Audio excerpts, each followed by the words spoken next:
వేసే స్త్రీల గురించి మనం మొట్టమొదటిగా నేర్చుకుందామండి. ఆ ప్రశ్నలు వేసే స్త్రీలు ఎలా ఉంటారో,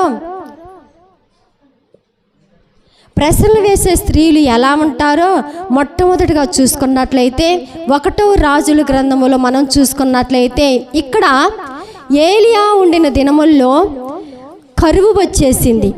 కరువు వచ్చేసిన తర్వాత ఆ సమయంలో దేవుడు చెప్పాడు, నీకు ఏమాత్రం కూడా కొదువు లేకుండా నేను పోషిస్తానని ఆ దైవజనుడికి చెప్పాడు దేవుడు. చెప్పిన తర్వాత మొట్టమొదటేమో కెరీతు వాగు దగ్గరకు వెళ్ళాడు. ఆ తర్వాత అక్కడ ఆ వాగులో నీళ్ళు అయిపోయిన తర్వాత మరి వేరొక ప్రాంతానికి అనగా సారాపతి అనే ప్రాంతానికి వచ్చినాడు. వచ్చిన తర్వాత అక్కడ ఏలియా ఎప్పుడైతే అక్కడ ఉన్నాడో ఆయన ఉన్న చోటికి ఒక విధవరాలు ఒక కుమారుడు వచ్చిన్నారు. వాళ్ళు ఏం చేస్తున్నారయ్యానంటే కట్టెలు వేరుకొంచున్నారు. వాళ్ళు వేరుకొంచున్నప్పుడు ఆ దైవజనుడైన ఏలియా ఏమన్నాడంటే, అమ్మ నా కోసము ఒక అప్పము తీసుకొని రమ్మని అన్నాడు. ఆ యొక్క మంచినీళ్ళు మొట్టమొదటిగా తీసుకొని రమ్మన్నాడు, తర్వాత అప్పము తీసుకొని రమ్మని చెప్తుంటాడు. మొట్టమొదటిగా మంచినీళ్ళు తీసుకొని రమ్మన్నాడు అనగా ఆ వాక్యాన్ని చేత పట్టుకోవాలి. నీరు అనగా వాక్యం చేత పట్టుకోవాలి. తర్వాత ఆమె వెళ్ళబోచున్న టైంలో ఆ ఏలియా మరలా అన్నాడు కదా, అమ్మ మరలా ఒక అప్పము తీసుకొని రమ్మా అని చెప్పాడు. చెప్పిన తర్వాత ఎప్పుడైతే దైవజనుడైన ఏలియా చెప్పి ఉన్నాడో, చెప్పిన తర్వాత ఆమె బహుశా ఆ పూట వరకే అనగా ఆ రోజు వరకే ఆమెకు ఆ యొక్క తొట్టిలో పిండి ఉన్నది, బుడ్డిలో నూనె ఉన్నది. ఉండిన తర్వాత మేము ఈ పూటకు తిని అంటే ఆ రోజుల్లో బహు కరువు వచ్చేసింది. ఇప్పుడంటే మనిషికి ఏమాత్రం కన్ను మిన్ను కానరావట్లేదు. ఒక్కొక్కళ్ళు ఇంతెంత అన్నం ఏ ఫంక్షన్ జరిగినప్పటికీ ఇంత పారబోస్తుంటారు. కానీ ఏదైనా ఎప్పుడు తెలుస్తుందంటే ఆకలైనప్పుడు దేని విలువ తెలుస్తుందండి, అన్నం విలువ తెలుస్తున్నది. ఒక్కోసారి మీకు తెలుసో లేదో అన్నం లేనప్పుడు ఆకలి బలి ఎక్కువైంది. అదే టైంలాగా ఇక్కడ వీళ్ళు కరువు వచ్చిన టైంలో పాపం ఆకలితో అలమటిస్తున్న ఒక టైంలో దైవజనుడు వచ్చిన తర్వాత ఆమె బహుశా దైవజనుడని తెలిసి ఉండొచ్చు. తెలిసి ఉండిన తర్వాత ఎప్పుడైతే ఎవరైనా ఆ కరువు సమయంలో ఏమమ్మా ఒక్కరు పెట్టంటే ఎవరైనా పెడతారండి, మాకే సరిపోదు అని అంటారు. దైవజనుడని తెలుసుకొని ఏలియాతో ఆ మాటలు ఏమని మాట్లాడుతుందంటే, అయ్యా యెహోవా జీవతోడు, తొట్టిలో కొంచెం పిండి ఉంది, బుడ్డిలో నూనె ఉంది. ఈ పూటకు మేము చనిపోకుండా ఉండాలంటే అవి తిని మేము బ్రతకాలి అని చెప్పి ఉన్నది. కానీ దేవుడు అంటున్నాడు కదా అక్కడ, అమ్మా నేను చెప్పినది నీవు చేయము అంటున్నాడు.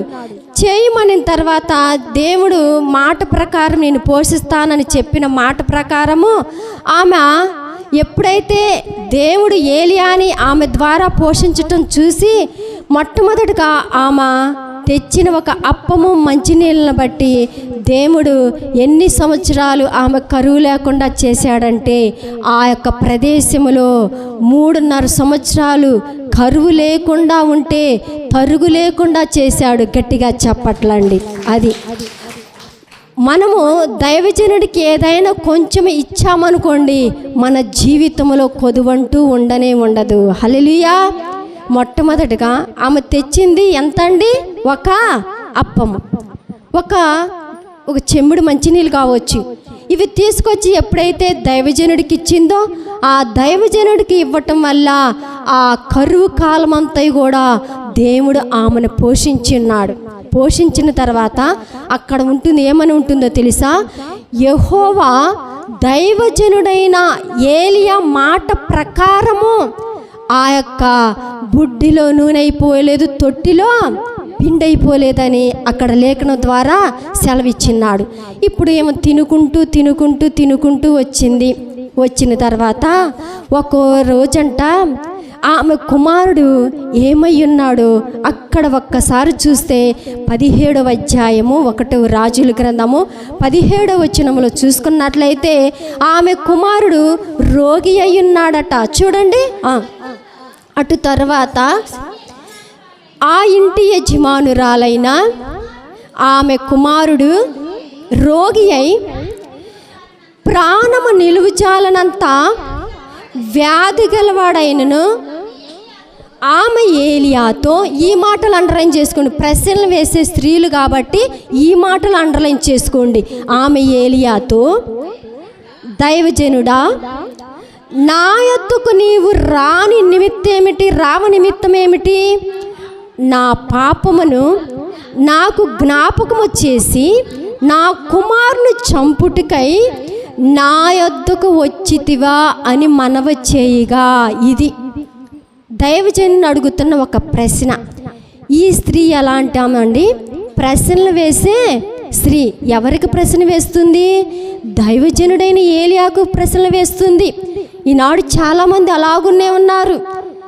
దైవజనులైన వారికి ఎగర్తించి మాట్లాడటము, లెక్క లేకుండా తీసివేసి మాట్లాడటము, అలాగూ ఎవరైనా ఉంటే దేవుడు ఈ మధ్యాహ్న కాల సమయంలో ఒక ఆత్మీయ పాఠాన్ని నేర్పబోతున్నాడు. హల్లెలూయా. ఎప్పుడైతే ఏమని అడుగుతుందంటే, అయ్యా, నువ్వు ఈ ప్రదేశానికి నా దగ్గరకు రావటానికి నిమిత్తం ఏమిటి? నా పాపాన్ని జ్ఞాపకం చేసుకున్నట్టుకై నీవు వచ్చితివా అంటే ఆమెకు ఆల్రెడీ బలు పెరిగిందట్టుంది. ఒక రోగము కావచ్చు, ఒక కష్టము కావచ్చు, ఏదైనా వచ్చిందనుకో, మొట్టమొదటిగా మనం ప్రార్థన చేయవలసింది ఏంటంటే, నీవు ఎందుకు రప్పించావు, నీవు ఎందుకు బాగు చేయలేదు అని అడుగుట కంటే మొట్టమొదటిగా మనం ఏమేమి అడుక్కోవాలో తెలుసా? అయ్యా, నేనేమి చేసి తినని అడుక్కోవాలి. గట్టిగా చెప్పట్లండి. ఈమె అలా అడగకుండా, నీవు రావటానికి ఏంటి? నా కుమారుని చంపటానికి వచ్చావా, రోగం తీసుకురావటానికి వచ్చావా అని ప్రశ్న వేస్తుంది.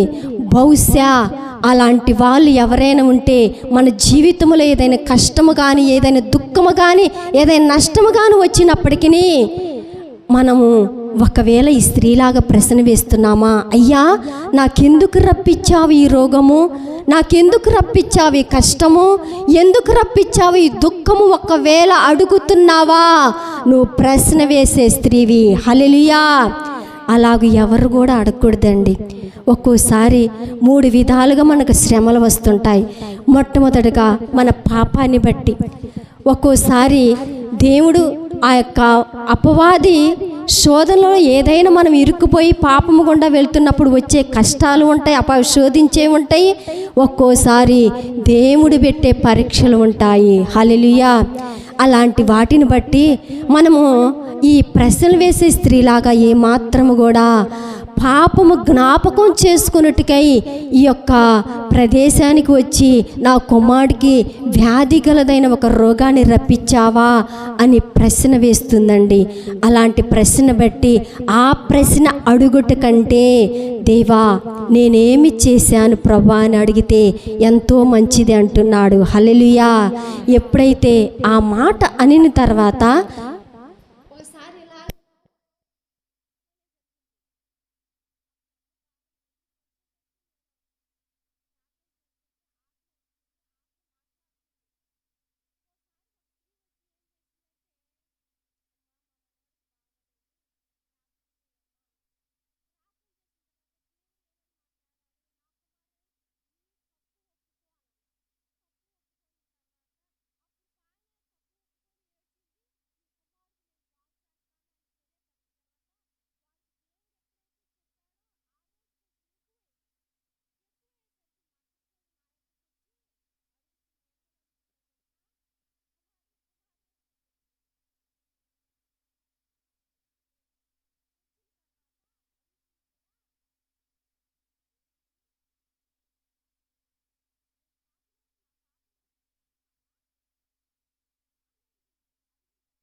కరువు లేకుండా సమృద్ధిగా పోషించి 3.5 సంవత్సరములు, ఒకవేళ అదే టైంలో ఎంతోమంది అల్లాడిపోవచ్చు.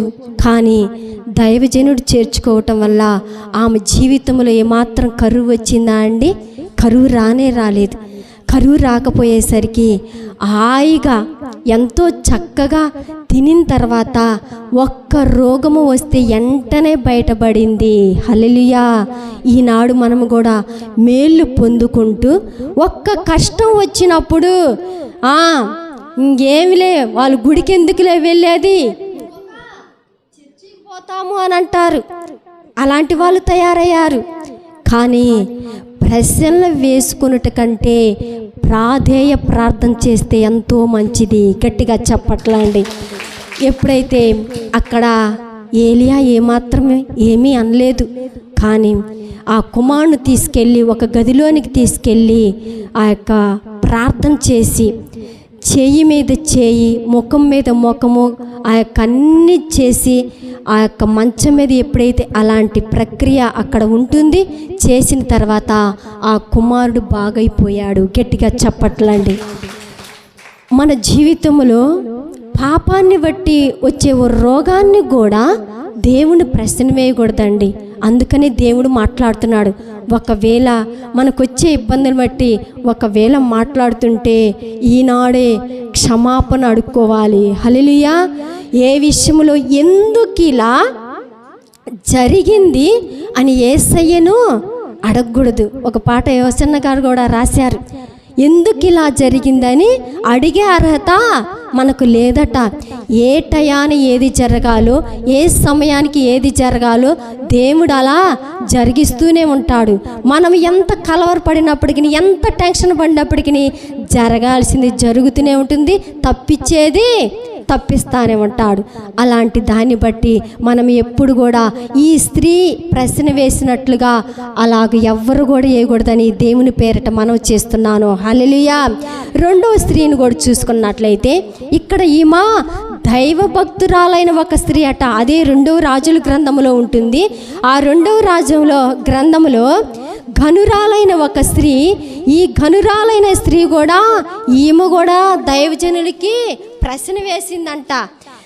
అయితే ఇక్కడ షునేమి పట్టణంలో ఒక ఘనురాలైన స్త్రీ ఎలీషా అనే ఒక భక్తుని చేర్చుకున్న తర్వాత ఆమె జీవితంలో ఎంతో కాలముగా ఒక బిడ్డలు లేని ఒక పరిస్థితిలో ఉన్నప్పుడు దేవుడు ఒక కుమారుడిని అనుగ్రహించాడు. గట్టిగా చెప్పట్లండి. ఎలాగూ ఉండటం తెలుసా? ఆ దైవజనుని ఆశామాసకు చేర్చుకోలేదండి. ఏదో నామకార్థంగా చేర్చుకోలేదు. ఆ వస్తూ పోతున్న ఒక భర్తతో మాట్లాడుతుంది. అయ్యా, మన బజారున, మన వీధిలో, మన మార్గంలో వెళ్తున్న దైవజనుడు దైవ భక్తి గల ఒక దైవజనుడని నేను ఎరిగిన్నాను. కనుక అతనికి ఒక గది కట్టించి, ఒక మంచము, ఒక బల్ల, ఒక పీఠ దీప స్తంభం ఇవన్నీ కూడా మనం ఏర్పరచుదాము అని అన్నది. ఎక్కడో తెలుసా అండి? గోడ. ఆ గోడే ప్రార్థన స్థితి కలిగిన ఒక గోడ అండి. హల్లెలూయా. ఆమె గోడ కట్టుకుంటుంది. ఏమి గోడ తెలుసా? ఆ యొక్క ప్రార్థననే గోడ కట్టుకొని మొట్టమొదటగా ఏమి ధరించుకున్నదో ఆ 4వ అధ్యాయం 9వ వచనంలో చూసుకున్నట్లయితే, కాగా ఆమె పెనిమిటి చూచి మన వద్దకు వచ్చి చూపోవచ్చున్న భక్తిగల దైవజనుడని నేను ఎరుగుదును. కావున మనము అతనికి గోడ మీద ఒక చిన్న గది కట్టించి అందులో అతని కొరకు మంచము, బల్ల, బీట దీపస్తంభము ఉంచుము. అతడు మన యొద్దకు వచ్చుచున్నప్పుడల్లా అందులో బస చేయవచ్చునని చెప్పెను. ఈ ఘనురాలైన ఒక స్త్రీ దైవజనుడిని ఇందాకేమో ఊరిక నామకార్థంగా ఒక అప్పము మంచినీళ్ళు ఇవ్వటం వల్ల తన జీవితంలో కరువు లేకుండా చేసుకుంది. ఏమైతే ఇంటికే చేర్చుకొని ఎలాగ పోషిస్తుందో తెలుసా? ఒక గది కట్టించి ఏర్పాటు, ఆయనకి ఏదైతే అవసరమైన సమస్తము కూడా ఏర్పాటు చేసి, ఈనాడు మనం కూడా అమ్మ కానీ అన్నయ్య కానీ వెళ్ళారంటే సపరేట్గా ఏం చేస్తారంటే ఒక పల్లెలు ఏర్పాటు చేస్తారు. ఇప్పుడంటే ఇస్త్రాకులు వచ్చినాయిలేండి, ఎవరికి వాళ్ళే ఆ ఇస్త్రాకులు తయారు చేస్తున్నారు. అలాగూ చేసి ఇప్పటికైనా మా ఇంట్లో 4 ఇళ్ళల్లో అమ్మకి ఒక పళ్ళెము ఒక గ్లాసు సపరేట్గానే ఉంటుంది. గట్టిగా చెప్పట్లండి. ఎందుకంటే ఎప్పటికీ ఆమెది సపరేట్గానే ఉంచుతాము. ఎందుకంటే ఒక దైవజనురాలని మనం గుర్తించాలి.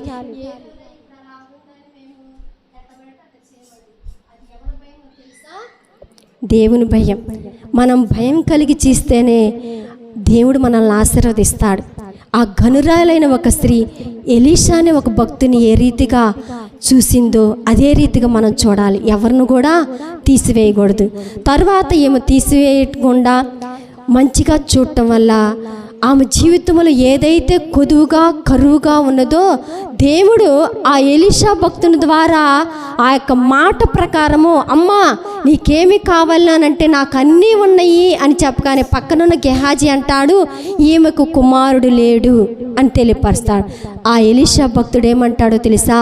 మరుసటి ఏట నీ ఋతువున ఒక కుమారుడు నీ కౌగిట్లో ఉంటాడని తెలియపరిచాడు. అలాగునే ఆ దైవజనుడు చెప్పిన మాట ప్రకారం మరుసటి ఏటికల్లా కుమారుడు అనుగ్రహించాడు దేవుడు. గట్టిగా చెప్పట్లండి. దైవజనుని ప్రేమించటం వల్ల మొట్టమొదటిగా ఆమె జీవితంలో కరువు రాలేదు. ఈమె జీవితంలో కూడా దైవజనుని చేర్చుకోవటం వల్ల ఆ కుమారుడు అనే కొదువు లేకుండా దేవుడు చేసి ఉన్నాడు. చేసిన తర్వాత ఒకానొక రోజట ఈ కుమారుడు కూడా బాగోపోయేసరికి ఆమె కూడా దైవజను దగ్గరికి వస్తూ కుమారుని ఇంట్లో పండవేసి ఈ దైవజను దగ్గరికి వచ్చేసి ఆమె కూడా ఏమని మాట్లాడుతుందో 28వ వచనంలో చూసుకున్నట్లయితే అక్కడ ఏమని మాట్లాడుతుందో చూడండి. అప్పుడు ఆమె ఈ మాటలు అండర్లైన్ చేసుకొని, కుమారుడు కావాలని నేను నా ఏలిని వాడనైన నిన్ను అడిగి తినా, నన్ను భ్రమపట్టవద్దని నేను చెప్పలేదా అని అతనితో మనవి చేయగా. ఈ మాటలు చాలండి. ఈమె కూడా ఏం చేస్తుంది? ఈమె కూడా ప్రశ్న వేసే స్థితి కలిగి ఉంది. ఇలాంటి స్త్రీలు చాలామంది ఉన్నారు. ఏమేమంటుంది? అయ్యా నేను కుమారుడు కావాలని నేను అడిగానా? కుమారుడిని చాలామంది గర్భఫలం లేకపోతే గర్భఫలం ఇయ్యయ్యా ఇయ్యయ్యా అని అడుక్కుంటూ ఉంటారు. ఇచ్చిన తర్వాత కొంచెం ఇబ్బంది రాని వాడు కొంచెం పాడైపోయిన ఏమంటారంటే దేవుని నిన్ను ఏమన్నానా అని అడిగే వాళ్ళు లేక పోలేదండి. అలాంటి వారిని బట్టి దేవుడు మాట్లాడుతున్నాడు. బైబిల్ గ్రంథం అంటే ఏదో కాదండి, మనిషి జీవిత చరిత్ర ఒక్కొక్కటి వేలు పెట్టి చూపించేదే ఈ పరిశుద్ధ గ్రంథము. ఒక్కొక్క మనుషులు మారటానికి, మార్పు చెందటానికి, మారిన వారికి మార్పు రావటానికి పరిశుద్ధ గ్రంథంలో ఉన్న మాటలు మనకు నేర్పుతూ ఉన్నాయి. ఇక్కడ ఈ స్త్రీ ఏమంటుందో తెలుసా? నా ఏలిన వాడవైన నీవు నేను కుమారుని కావాలని నేను అడిగి ఉన్నానా అని అంటుంది. కుమారుడు లేనప్పుడేమో అంటే ఆమె అడిగిపోయినప్పటికీ ఆ దైవజను చేర్చుకునే వల్ల ఒక కార్యము జరిగించాడు. కానీ ఆ ప్రశ్న వేయాలని ఉందా అండి? మనకు కూడా మన జీవితంలో ఏ విషయంలో అయినప్పటికీ ఒక చేను పండగ పోయిని, మన కుమారుడు విషయంలో ఏదైనా దారి తప్పిపోయిని నాకు దేవుడు ఎందుకు ఇచ్చాడో అని చాలామంది మాట్లాడుతూ ఉంటారు. ఆ మాట అనుట కంటే ప్రభువా నేనేమి చేసి తినయ్యా ఇలాంటి పరిస్థితి వచ్చిందని ఆ ప్రశ్న వేసుకొని ప్రార్థన చేస్తే, ప్రాధేయపడితే దేవుడు మనకు సహాయం చేస్తాడు. హల్లెలూయా. అలాగూ చేసిన తర్వాత ఆమె మాట్లాడిన తర్వాత దైవజనుడు అక్కడ కానీ ఇక్కడ కానీ రివర్స్ మాట్లాడాడండి. రివర్స్ మాట్లాడా?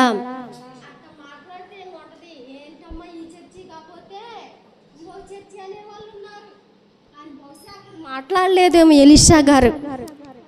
అందుకనే ఎప్పుడైతే ఈ కుమారుని కూడా ఏలియా ఏ రీతిగా చేసి ఉన్నాడో అదే రీతిగా చేయటం వల్ల ఆ కుమారుడు కూడా మరణకరమైన రోగము వచ్చినప్పటికీ దేవుడు బ్రతికిచ్చి ఉన్నాడు. గట్టిగా చెప్పట్లండి.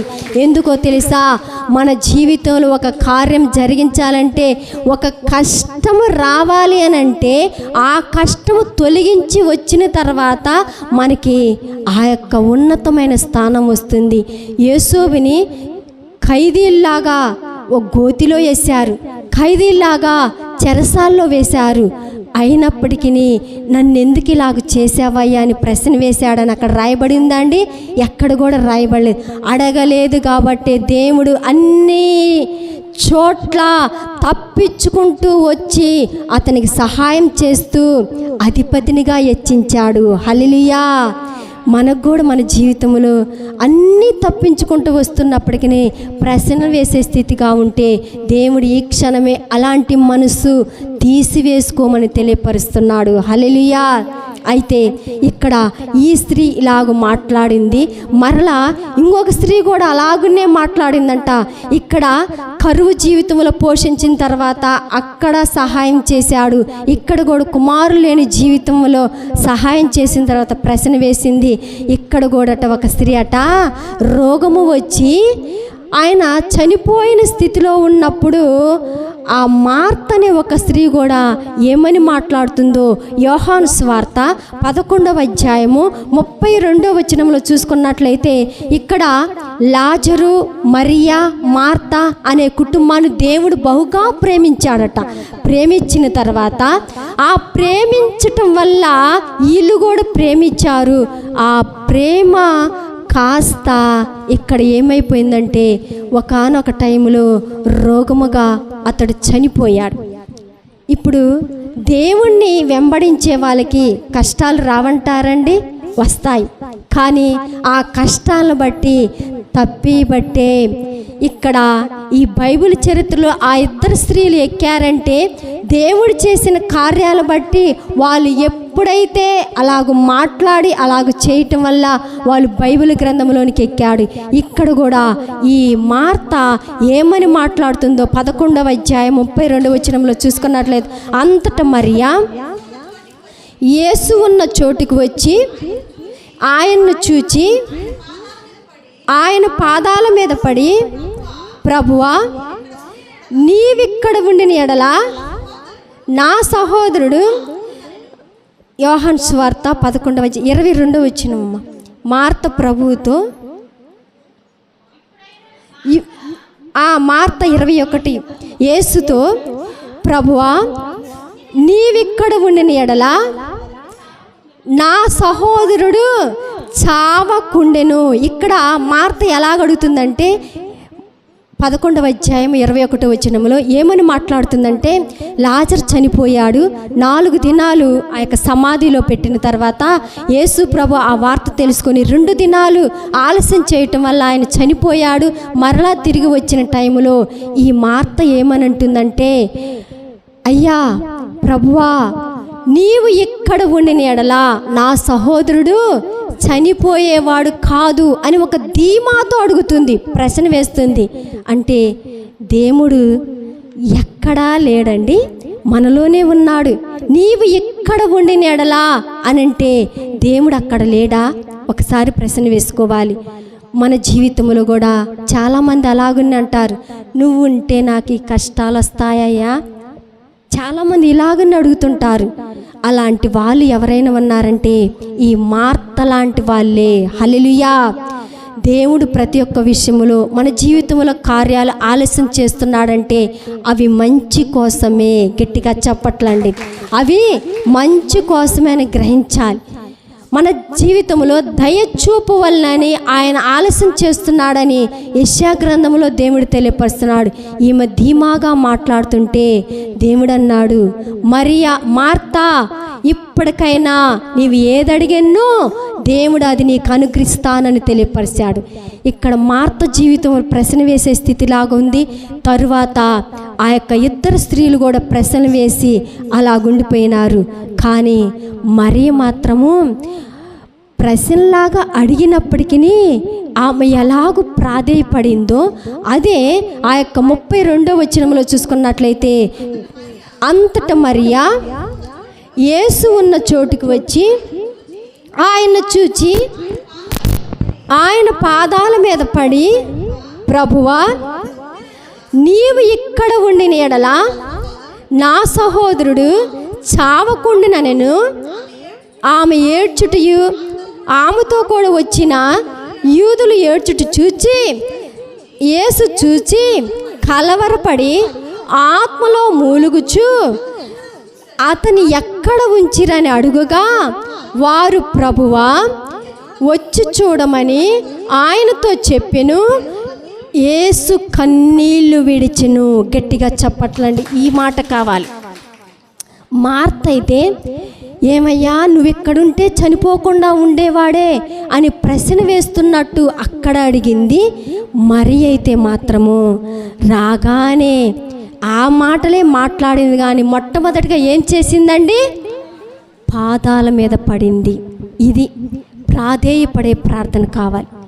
ఈమె అడిగింది అదే మాట, కానీ ఈ స్త్రీ కూడా మాట్లాడింది, కానీ దానిలో ప్రాధేయపడే ఒక ప్రార్థన స్థితి కలిగి ఉన్నది. కాబట్టి వారందరూ మరీ ఏడ్చుట చూచి, అక్కడున్న వారిని ఏడ్చుట చూచి, ఎవరికి కన్నీళ్ళు వచ్చాయండి? ఎవరికి వచ్చాయండి? దేవునికి వచ్చాయి. కొంతమంది ప్రార్థన చేస్తే, ఒక్కోసారి నేను ప్రార్థన చేసేటప్పుడు అందరు ముఖాలు చూస్తూ ఉంటారు. కొంతమంది ముఖాలేమో అదొక దీన మనసుతో ప్రార్థన చేస్తుంటారు. ఒక రకంగా చేసే వాళ్ళేమో పై పెదాలతో ప్రార్థన చేస్తుంటారు. ఒక్కొక్కళ్ళేమో ధీమాగా ప్రార్థన చేస్తుంటారు. కానీ అన్ని ప్రార్థనలు చూసినప్పుడు ఈ మరియలాగా ప్రార్థన ఎవరికైతే ఉందో వారి ప్రార్థన దేవుడు ఆలకిస్తాడు. గట్టిగా చప్పట్లండి. దేవుని మందిరంలోనికి 2 వ్యక్తులు వచ్చారు. ఎవరు వచ్చారు? పరిసయ్యుడు, శుంకరు వచ్చాడు. ఇద్దరు వచ్చి ప్రార్థన చేస్తున్నారు. ఇద్దరు ప్రార్థన దేవుడు ఆలకించాడా లేదా? ఆలకించాడు. ఆలకించబట్టే కదా మరి అక్కడ ఆయన ఉన్నది.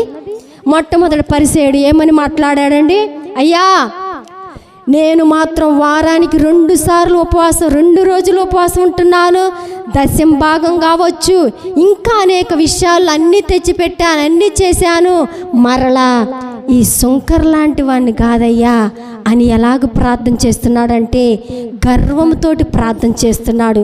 కానీ దూరముగా నిలిచిండి శుంకరి ఆకాశం వైపు కన్నులెత్తుడు ధైర్యం చాలక ఏమన్నాడో ప్రార్థన చేశాడో తెలుసా? దేవా, నేను పాపిని అని ప్రార్థన చేశాడు. గట్టిగా చప్పట్లండి. ఆ ప్రార్థన ఆలకిచ్చి అక్కడ ఏమని మాట్లాడాడో తెలుసా? దేవుడు తగ్గించబడిన వారు హెచ్చింపబడిన వారు తగ్గింపబడిన అన్నాడు. ఈనాడు ప్రశ్నలు వేసి నువ్వు హెచ్చించుకుంటా పోతే మన ఆ యొక్క స్థితి ఎలా మారుస్తాడు? అణిచివేస్తాడు. జాగ్రత్త సుమా, ప్రశ్నలు వేయకూడదు. ప్రాధేయపడి ఎలాంటి స్త్రీలాగా ఉన్నా, ఎలాంటి సంఘములాగా ఉన్నాము. మేలు చేసినప్పుడు ఏమేమో కొదువు లేకుండా, మొట్టమొదటి స్త్రీ ఆ యొక్క కరువు ప్రదేశంలో ఉన్నప్పటికీ పరుగు లేకుండా, కొదువు లేకుండా పోషించుకుంటూ వస్తే ఒకానొక విషయంలో ఆమె ప్రశ్న వేసింది. అయ్యా, నా పాపాన్ని జ్ఞాపకం చేసుకున్నట్టుకు నీవు వచ్చావా అని ప్రశ్న వేసింది. బిడ్డలు లేని స్థితిలో ఉంటే దేవుడు బిడ్డలను దయచేస్తే ఆమె కూడా ఘనురాలే, పేరుకు మాత్రం భక్తిపరురాలే, కానీ ప్రశ్న వేసింది. మార్త కూడా యేసును ప్రేమించింది, ఆయన కూడా ప్రేమించాడు, కానీ ప్రశ్న వేసుకుంటూ వచ్చిందండి. మరియలాగా చేయలేదు. మరియలాగా చేయకుండా యేసు పాదాల మీద పడి